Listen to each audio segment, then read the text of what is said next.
I'm not someone who wants to witness everything falling apart and burning. When I noticed something was wrong with my wife, I didn't hesitate to talk to her about it. I asked her why she had stopped talking to me, hugging me, and being close to me. I even asked her why she seemed uncomfortable with my touch. It wasn't easy to get her to open up at first, but eventually she did. And what I heard broke my heart.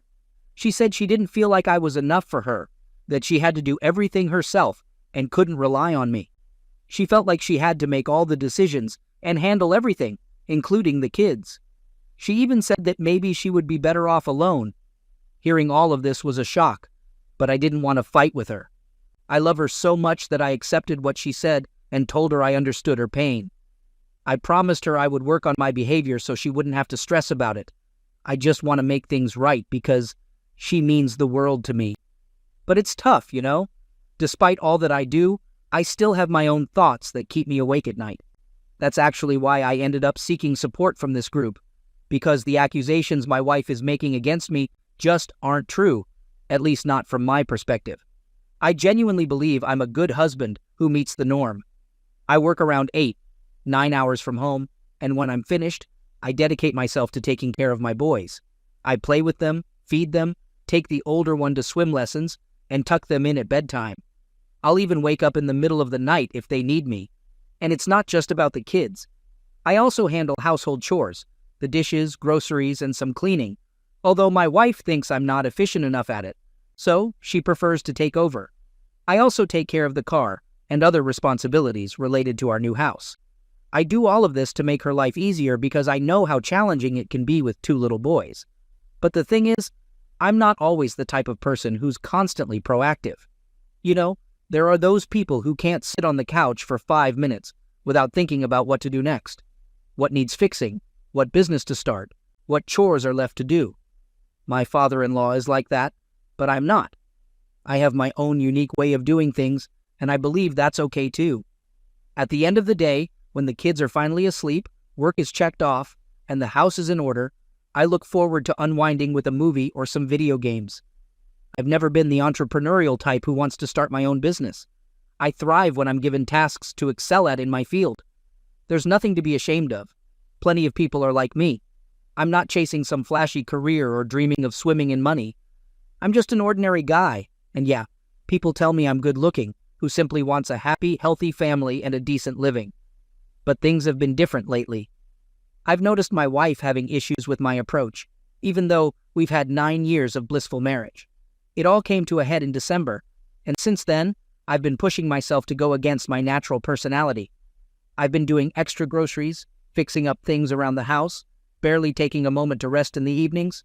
I thought she'd appreciate it, but her attitude towards me remained unchanged. Summoning courage, I confronted her with heightened emotions. Directly, I inquired whether she desired to salvage our marriage. Her response, an uncertain "I don't know," struck me forcefully. It seemed unfathomable. Was she genuinely unaware, or did she simply exhibit indifference? Despite my frustration, I pressed forward, questioning her willingness to engage in marriage counseling. Once again, she audaciously echoed that exasperating response, "I don't know." It became unbearable. Losing composure, I admonished her, emphasizing the inappropriateness of indecision at this crucial juncture.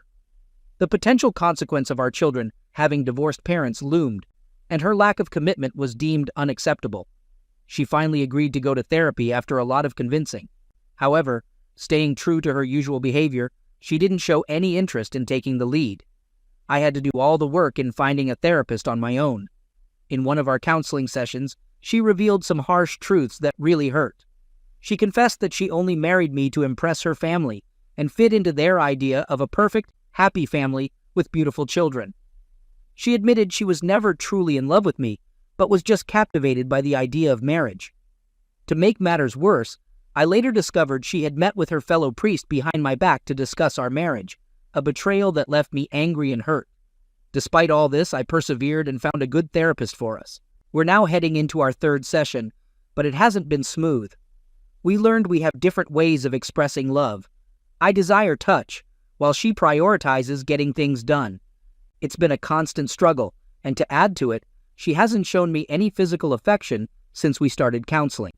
No hugs, no touch, nothing. The therapist was surprised when she learned that my wife and I hadn't slept in the same room for 6 months. My wife tried to explain it, saying she shares the bed with the kids and there's no space for me.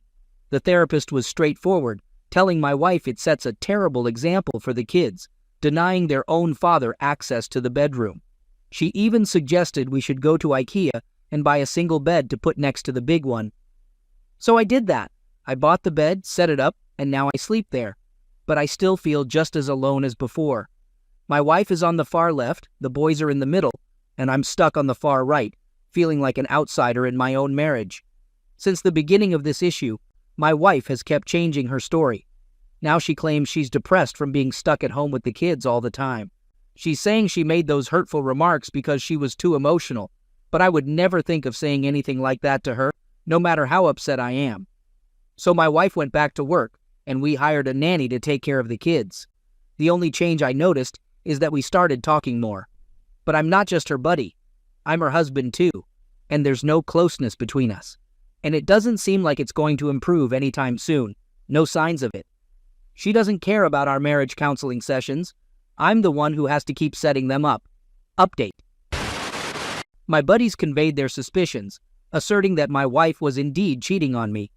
At first, I dismissed it as if it were some science fiction scenario, akin to a plot from a movie. I couldn't fathom that my wife would engage in such behavior. However, today marked a shift. It has become an undeniable reality. And you won't believe how darn easy it was to catch her red-handed. I put a voice-activated recorder in our car, not even a GPS. Just 3 days in, and she used the car to go to work, hit the gym, and bam! She called him, or he called her twice. Not sure who made the first move, but I heard every word of their video conversation on the phone. Got all the evidence I need, man. They were talking about seriously personal stuff, just like my wife and I used to when we first met 9 years ago. You know, all that attraction, inside jokes and stuff.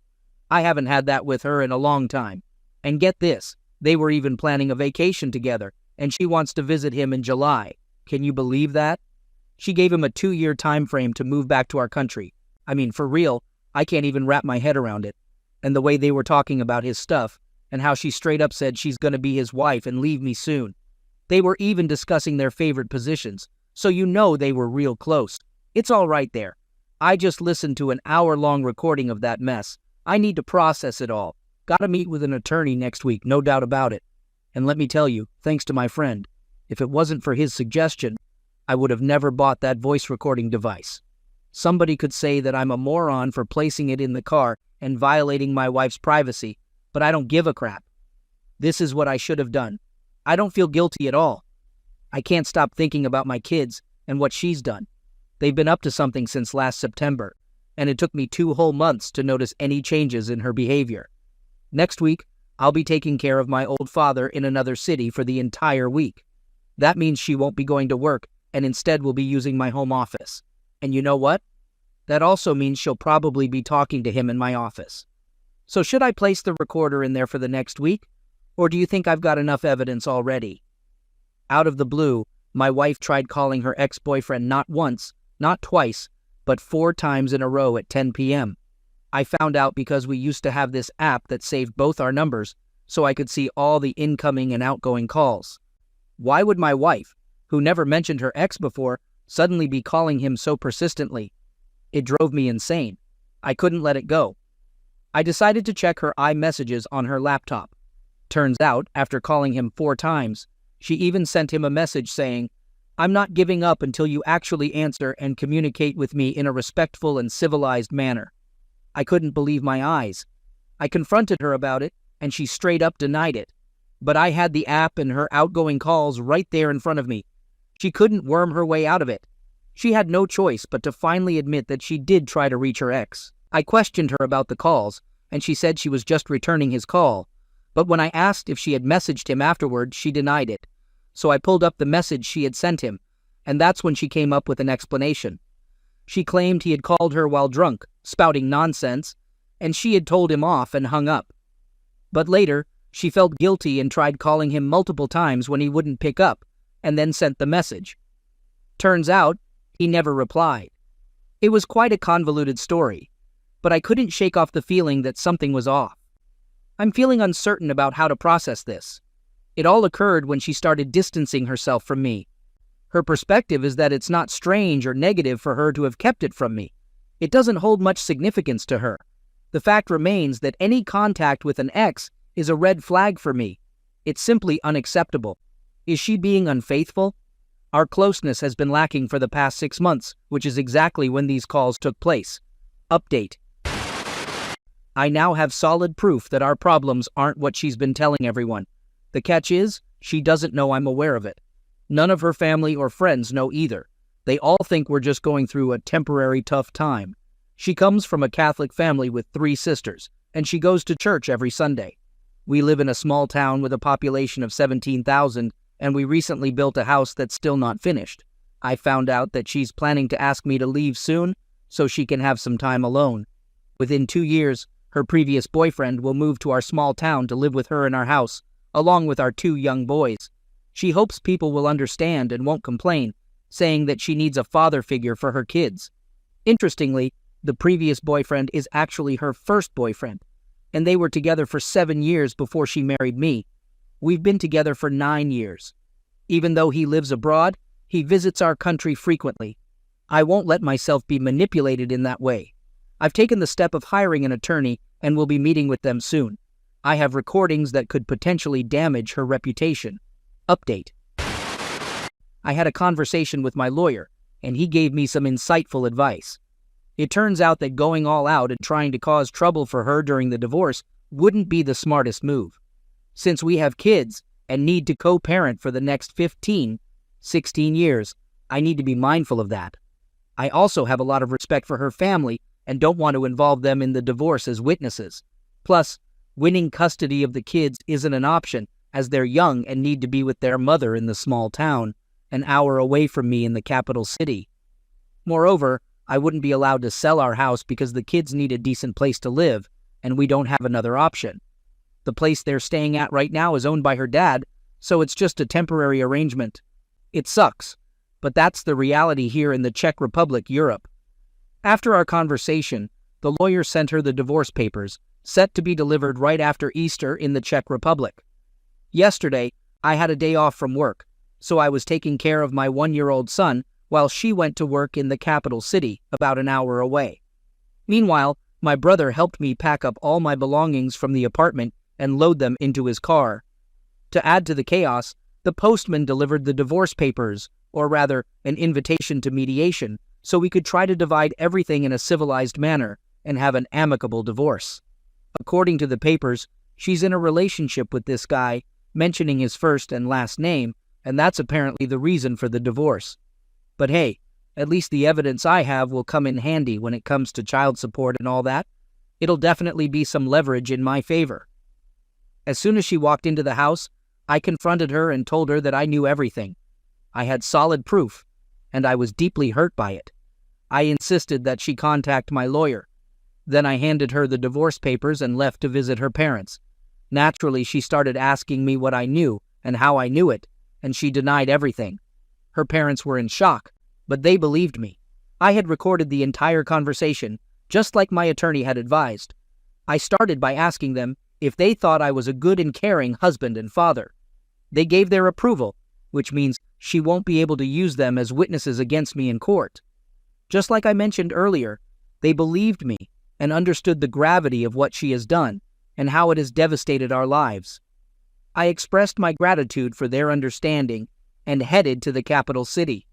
In the meantime, I reached out to a friend who helped spread the news to her circle of friends. So, guess what?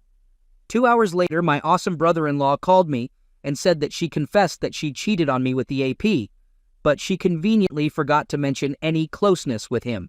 Classic. My brother-in-law also filled me in on how everyone's on my side and how she single-handedly destroyed our once perfect family. Then he goes on to tell me that everything can be saved because, hey, he's cheated on his wife too, but she forgave him, and now they're living happily ever after. Hilarious, right? Like that's gonna make me feel better. Then, to add to the circus, her father gives me a call and starts spouting off about how it's all her fault, and she's completely clueless about what she's done. He goes on about how the AP will never set foot in his house again and how he's cutting off financial support for my soon-to-be ex-wife. He even tried calling the AP, but of course the guy didn't bother picking up. And then, in a grand finale of absurdity, he tells me he thinks it can all be saved. But wait, there's more. Her sister sends me a text saying she's fully on my side, but again, she thinks it can be saved. Okay, it's good that they're on my side, but God, what the heck are they talking about? Are they all delusional or what? It's ridiculous. As if this whole mess could be magically fixed. It's infuriating. I really don't believe our relationship can be salvaged, and I'm quite certain about it. I'm worried that others might think I don't have concrete evidence, and that my reasons for leaving her aren't enough. They're not aware of the specifics of the evidence I have. All they know is that it's some sort of tape. I've got recordings of her actually saying stuff like, "So, make sure you can last longer than 3 seconds when I come to visit you in Brussels. I'm really curious if your dad's Johnson is as big as yours." I'll go up to that woman and ask her how long your brother's Johnson is, and I'll let her know how big yours is. Oh, I love you so much. Well, I'm finally going to leave my husband. About time. Do me a favor, record yourself, and send me a video. I want to see what I'm missing. Just showing you a glimpse of what your sad life without me will look like. Giving you a generous 2 years to figure out how to move back here. Update. As predicted by my friends, my ex is making a comeback. After receiving an earful from her family, she's been sending me texts filled with apologies, acknowledging that she had no clue about her actions, expressing how unbearable life would be without me, and sincerely apologizing for everything she's done. She even talks about eagerly awaiting my grand comeback with the kids. However, it all seems like empty words and meaningless chatter to me. My lawyer finally laid out the divorce terms I want, and now we're waiting for her lawyer's response. But in the meantime, my mother-in-law bombarded my phone with texts, sending Christian links about forgiveness. She thinks my wife has been possessed by an evil spirit.